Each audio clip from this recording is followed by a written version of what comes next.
Good evening, my promiscuous friends. I decided tonight to show you a different side of me. You've seen my nerd collection, you've seen my unboxings, you've seen a lot of the different things I collect, and you've delved deep into my soul that way. But today I decided to be a little more classy. I wouldn't say that I'm a collector of scotches, but I do have quite a few different ones, and I have spent quite a bit of money on some very select scotches. And I decided to maybe instruct and show how to properly taste a scotch and how to just truly enjoy one. Now, I decided to start with the 12-year-old Glenlivet. It's an easy scotch to drink for anyone starting off. Obviously, if you haven't had a lot of scotches, the taste can be a little gasoline-y. I started drinking scotches about 7 years ago. I've had quite a few different ones, and I'd like to think that my palate has matured. Not to the degree of some people, but definitely, it's definitely matured to the point where I can truly enjoy a nice, fine scotch. But again, like I was saying, this is a nice beginner scotch for a lot of people that don't typically drink scotch. The first thing you're going to want to do is you're going to want to get a glass with a narrow top. Similar to the way wine tastings go, this channels all the aromas so that when you're doing the smelling part, they're concentrated into this one opening and you can truly get a good flavor or a good sense of the aroma. Some people like adding a bit of water to their scotch. It does activate certain other flavors. Personally, I like my scotch neat, but chilled, which is why I have these chilled cubes that I can just place into the glass here.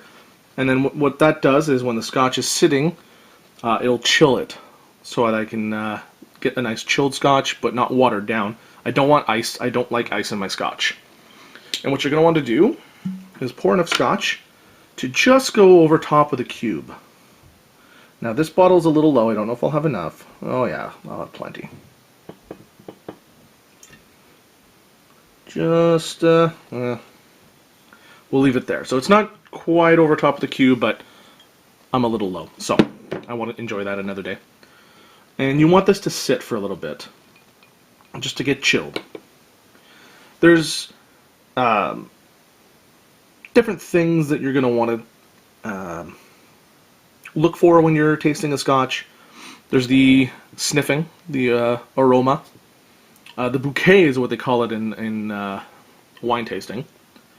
Then there's the tasting, so on the tongue, the different flavors you'll get. You're going to want to swish that around the tongue so it hits all your taste buds. And then there's the finish. Just as you're swallowing it, just as it's hitting the very back of your throat, the very back of the tongue, there's its own type of flavors that activate there. And that is essentially the different things you're going to want to look for when you're tasting your scotch. Now this one here should be nice and chilled by now. And I just did some spilling there. That's not very good. You're not going to want to spill your scotch because then you don't get to enjoy it.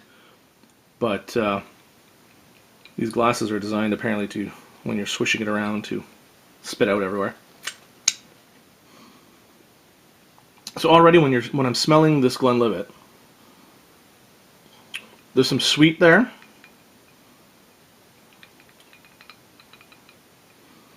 A bit of smoke. The smoke is nice because it helps keep it smooth.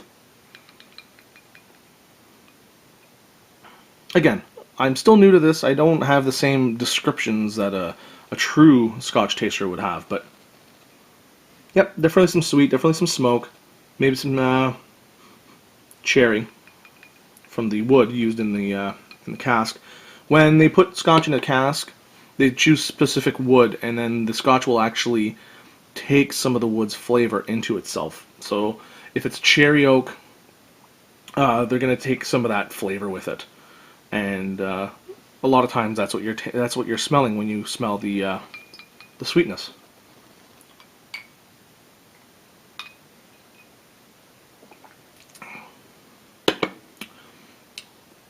So again, smoke. Absolutely, there's definitely a smoky taste to there. A little bit of sweet.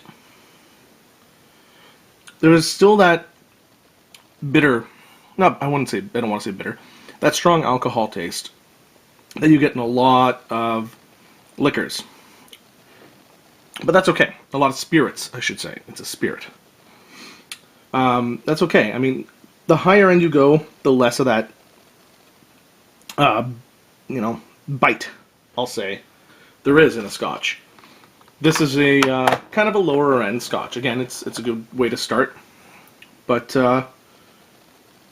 yeah, that's actually very, very good. It's a great way to start. If you haven't had scotch before, I suggest the Glenlivet 12-year, or even a young Glenfiddich. My favorite has to be Highland Park. I've tried the 12, 15, 18, 24, and the special bottling of Loki, and they only get better with age, and they're just fantastic. Very smoky if you like that in a scotch. Very smoky. Well, I think that's it for now. This is my first scotch tasting video. I do have quite a few other bottles that I'm going to highlight over the course of a little while here. Also, always expect more nerd content from me. Still got my Loot Crate, my horror blocks that'll be coming in February. Still haven't decided which one I'm going to cut yet. But for now, stay classy.